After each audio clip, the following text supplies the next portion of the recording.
Bien, seguimos con más aquí en Tu Decisión 2026. Ricardo. Sí, vamos a ver el análisis político, las proyecciones también de quien resulte ganador o ganadora de la contienda electoral. Y el doctor Miguel Antezana está con nosotros para justamente hacer unas proyecciones y análisis. ¿Cómo está? Muy buenas noches. Buenas noches, Buenas Katy, noches, Ricardo, bienvenido. ¿cómo están? Bienvenido. Bueno, estamos en una disputa voto a voto, aunque ya con el consolidado que tenemos, de acuerdo a lo que ha dicho la OMPE, que a las 6 de la tarde se cumplió ya con el 100% de votos que no tienen impugnación, vamos ya resolviendo poco a poco y la tendencia se va haciendo un poco más ya visible de Keiko Fujimori, que le lleva 4.300 votos aproximadamente a el señor Sánchez. Es decir, esta es una tendencia que parece que se va a mantener. Bueno, hay que ser bastante cautos, ¿no? Porque el final va a ser casi que de infarto.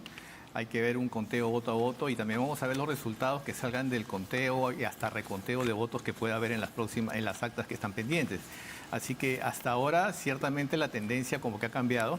Sin embargo, poder afirmar a ciencia cierta que Keiko Fujimori va a llegar a la final con una cantidad específica de votos, yo creo que ya es un poco aventurado, ¿no? Probablemente lo sea, pero específicamente con una cantidad ya Claro. en este momento es bastante difícil decirlo. Claro. Analicemos ahora el mensaje de ambos candidatos hasta el momento, ¿no? Keiko Fujimori ha agradecido por los votos que ha obtenido hasta el momento, pero también sigue cautela, llama a la calma. Y Roberto Sánchez en un principio hizo lo mismo, pero ahora ha pedido a todos sus votantes incluso, ¿no?, colaborar hasta con 3 soles para poder pagar precisamente estas tasas, para poder presentar estos pedidos de nulidad. ¿Qué le parece este mensaje? Yo creo que el factor común en este momento de ambas agrupaciones debería ser precisamente el llamado a la calma, unirse a precisamente los próximos resultados que van a salir y respetarlo, que en algún momento los dos coincidieron después de la votación del 7 de junio, coincidieron en decir que se iban a respetar los resultados. Entonces uno no puede cambiar de posición cuando ve que la balanza se inclina a favor del otro. Entonces ese es un punto que de cara a la ciudadanía no quedan muy bien parados quienes ahora se voltean de una posición inicial a una segunda posición. Ahora, yo creo que lo prudente, insisto, es el tema de esperar los resultados y sobre todo también comenzar a trabajar escenarios. Ambas agrupaciones, trabajar en el escenario que puedan llevar al gobierno, pero también trabajar en el escenario en que van a hacer oposición. ¿Y cómo lo van a hacer? Y eso sí se puede hacer desde ahora. Ese es un proyecto importante, cómo ser una oposición pero responsable, que es lo que lamentablemente no hemos visto en los últimos años. Sí, sobre todo con esta fragmentación que no es tanta como fue la primera vuelta, porque finalmente tenemos 6 o 7 agrupaciones en el Congreso, pero ya desde ahora se pueden comenzar a hacer conversaciones para formar estas alianzas que necesariamente van a haber de lado y lado, independientemente de que gane Keiko Fujimori o Roberto Sánchez, tiene que haber alianzas, tiene que haber coincidencias y tienen que verse precisamente cuál va a ser la actitud de la oposición, sea cual fuere, en un nuevo gobierno. Recordemos que independientemente de quien gane, la coyuntura común que van a enfrentar es un ambiente de desconfianza ciudadana a las instituciones. Y eso es bastante grave porque entonces se inicia un nuevo gobierno ya con un desbalance en el tema de legitimidad política. Y eso, por supuesto, debilita cualquier gobierno que esté entrando. Claro, y eso lo vemos en el mapa de color, ¿no? El mapa del Perú se pinta más verde que naranja, entonces ¿cómo va cualquiera que gane, cómo va a tener que trabajar en ese sentido para generar legitimidad en esos puntos donde no fue favorecido? En realidad, si nos ponemos estrictos, el mapa es una manera gráfica de ilustrar quién ganó. La fragmentación es inclusive mucho mayor, porque si hablamos de la primera vuelta, era claramente la distribución de votos entre 30 y pico candidatos, algunos pasaron la valla, otros no, y de esos votantes, en la segunda vuelta tuvimos que decidir por uno o por otro. Tuvimos que decidir, no es que tuvimos la opción porque estamos desde un principio, no, nos vimos obligados a elegir. ¿No? Entonces, eso implica que la fragmentación política se mantiene. Entonces, es muchísimo mayor y eso lo vamos a ver comenzar a manifestarse cuando ya suma el nuevo gobierno. Claro, usted hablaba hace instante de alianzas, de coaliciones políticas a nivel del Parlamento. Si tuviéramos que ver al fujimorismo, que por cierto, si uno recuerda desde la época de Cambio 90, de Perú 2000, no ha utilizado mucho alianzas políticas a nivel del Parlamento. Ellos han buscado básicamente mantenerse solos. Y desde el otro lado, desde la otra orilla, a Juntos por el Perú, ¿con quién podíamos ver cercanos? además de obras, que es lo más probable. Claro. Ya se perfila un poco más o menos el escenario con estos apoyos que tuvo Sánchez en la segunda vuelta.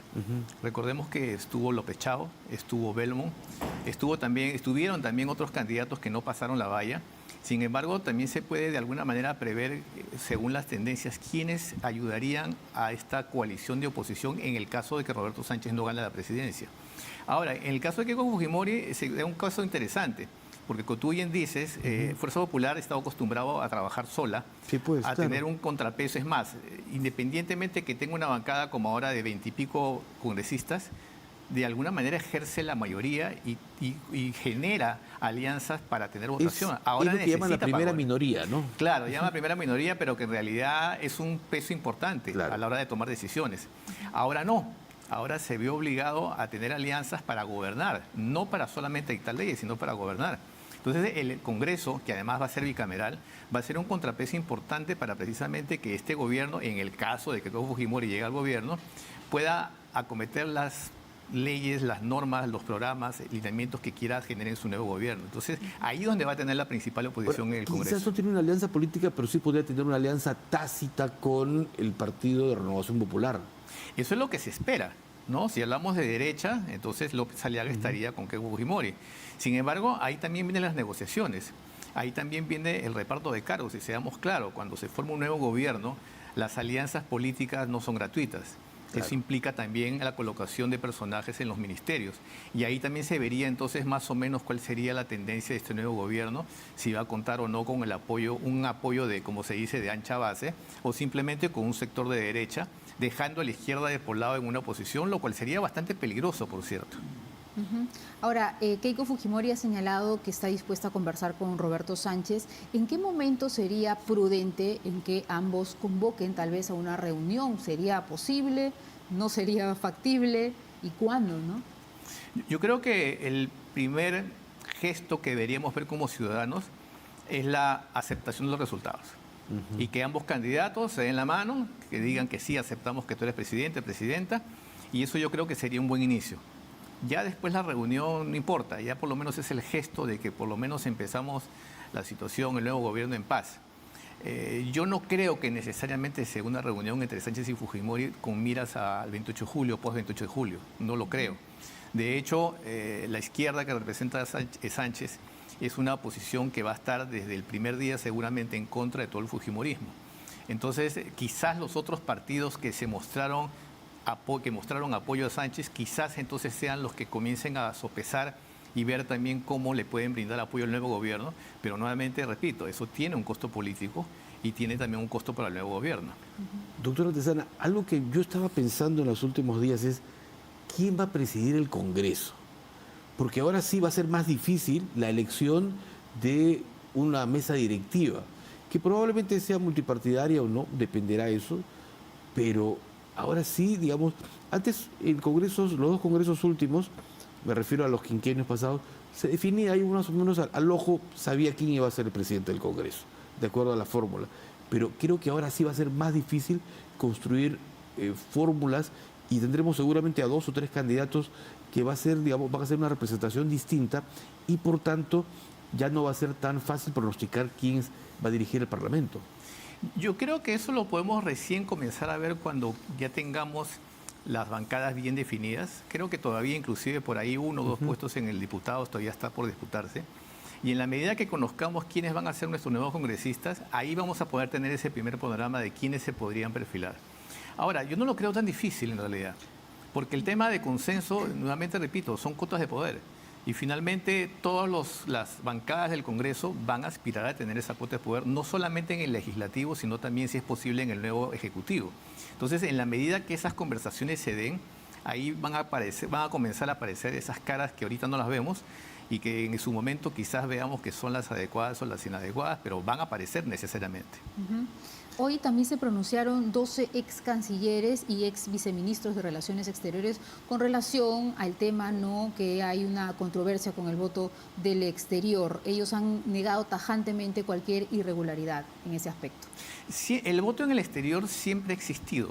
La única diferencia es que el voto no es obligatorio y como no es obligatorio, por supuesto no hay multa y eso tiene como efecto un índice de ausentismo bastante elevado. De hecho, en esta segunda vuelta me parece que solamente asistió el 27% del electorado. Un poco más de 400.000 en Sí, Nueva entonces inclusive también eso influye de manera real en las proyecciones estadísticas del voto del extranjero, a Keiko Fujimori no van a ser tantos como se proyectaron, etcétera. Ahora, estamos hablando de un derecho ciudadano, independientemente que esté en el exterior, o son peruanos que están en el exterior y que de alguna manera también contribuyen con el país. Así que eso no debería estar en tema de discusión. Lo único que quizás pudiera discutirse y quizás preverse para próximas elecciones es el tema de la digitalización de las actas, que no se hizo. Se esperó a que llegaran las actas al Perú para contabilizarlas, cuando muy bien se podían digitalizar y también enviarlas.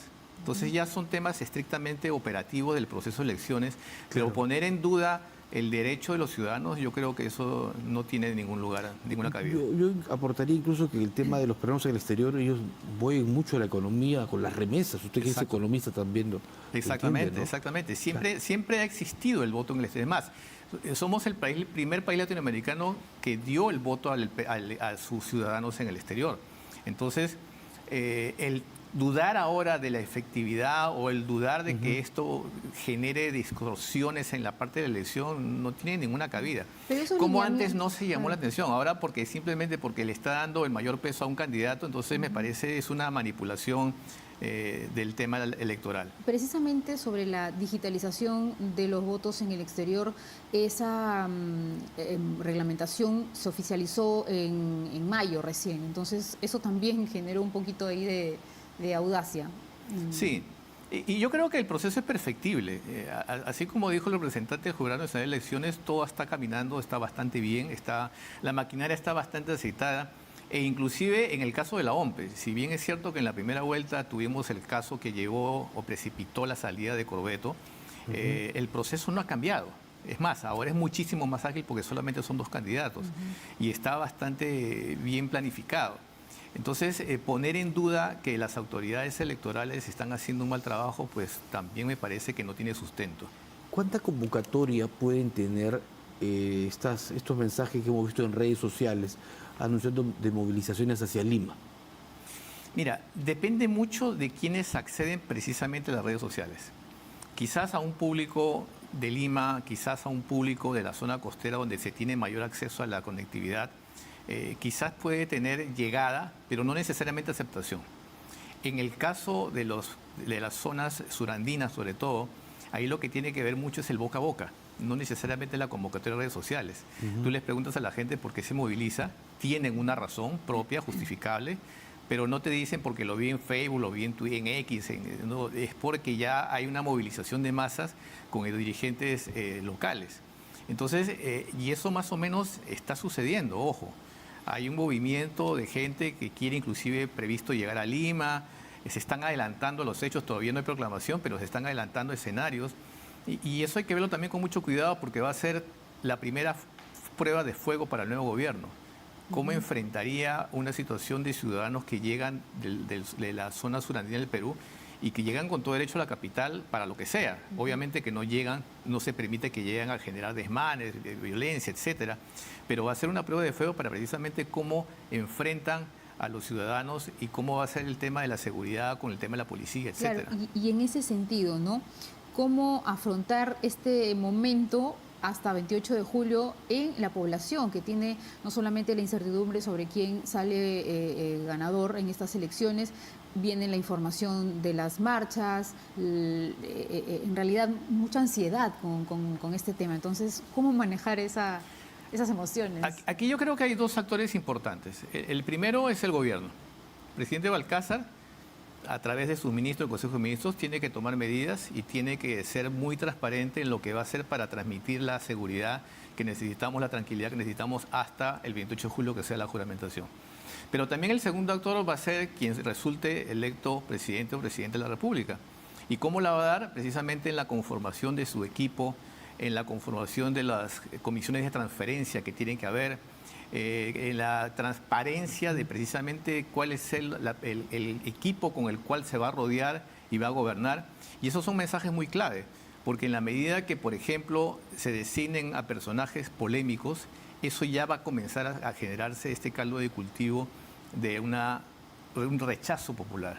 Entonces también tiene responsabilidad, inclusive sin haber asumido el gobierno, dependiendo de las personas que se nombren, la calidad profesional de las personas que estén en ese nuevo Claro, gobierno. situación que hemos vivido en estos últimos 5 años, ¿no? Nombraban un ministro, le sacaban sus antecedentes, tenían denuncias, Exacto. tenían que renunciar y un cambio así constante de autoridades. Y eso es muy importante porque ya la gente no se deja sorprender. O sea, tú sacas a alguien inmediatamente, si tratas de ocultar su pasado, es imposible. buscan su perfil en segundos. Inmediatamente, Sí. le escanean y le sacan todos los trapitos sucios, entonces eso no se puede permitir con un nuevo gobierno. Esperemos que hayan aprendido la lección, porque siempre sucede. Recordemos cuando asumió Castillo, esa incertidumbre que se tuvo prácticamente hasta el día de la juramentación del gabinete, no se sabía quién iba a ser los ministros. Claro, es más, Claro. no juramentaron todos tampoco, no Exacto. juramentaron el gabinete completo. Unos llegaban tarde Claro. también, ¿no? A la juramentación. Bueno, ahora, la determinación de un gabinete, ya pensando en los dos candidatos, tendría que ser un gabinete de ancha base, que es una frase ya a veces un poco retórica, ¿no? Que se escucha siempre. Pero a ver, en el caso de Keiko Fujimori, ¿a quién podría convocar, además de personal de su partido? ¿A profesionales? Hablo colegios profesionales, técnicos, su papá habló mucho de la tecnocracia, ¿se acuerda? Entonces, ¿por dónde tendría que ir su gabinete y sobre todo quien sea su brazo derecho, su primer ministro? Si hablamos del tema estrictamente ideológico, asumimos y esperamos que sea un gabinete de derecha, totalmente de derecha, si lo vemos desde el punto de vista ideológico. Ahora, si lo vemos desde un lado tecnocrático, estamos hablando de un contenido político, pero también de un contenido profesional. Y en ese contenido profesional no hay izquierda y derecha que valga. Es Claro. el profesional que debe ser convocado. Es más, hay algo muy importante. Pueden haber muchos profesionales que tengan el deseo de participar en un gobierno, no en este, en cualquier gobierno, pero que se ven detenidos precisamente por el gobierno que está de turno, por la tendencia del gobierno que está de turno. Cuando también esa es una falacia tremenda. O sea, si alguien quiere entrar a trabajar en el sector público a un cargo de confianza, está trabajando para el Estado, no está trabajando para el gobierno. Y entonces eso debe tenerse en cuenta para precisamente fomentar la meritocracia en el sector público que mucha falta nos hace. Entonces este gobierno, más que de ancha base, yo creo que debería ser de un contenido y un abanico profesional multidisciplinario para precisamente alcanzar los objetivos que se tienen retrasados desde hace muchísimos años. Digamos que el fujimorismo cuenta con más y mejores cuadros frente a Juntos por el Perú. No necesariamente, porque de hecho Fuerza Popular tiene con cuadros que tienen una serie de antecedentes por el lado político que los hace dudar por el lado profesional. Es más, yo me atrevería a decir que hasta ahora de lo que se ha visto, las caras de Fuerza Popular son las mismas caras de siempre, desde hace muchísimos años. Entonces eso ya genera desconfianza. Si quiere dar un giro total, en el caso que sea Keiko Fujimori la presidenta, pues debería presentar nuevas caras. Y no solamente nuevas caras de su partido, sino nuevas caras llevando ese concepto de ancha base para precisamente mostrar la apertura y de que quiere gobernar realmente para todos los peruanos, que también es una frase bastante utilizada y masticada. Correcto. Doctor Miguel Antezana, muchísimas gracias. Muy amable por este análisis importante que ha tenido usted con nosotros. Quedan ustedes. Muchísimas gracias. Vamos a hacer una pausa en Tu Decisión 2026 y regresamos.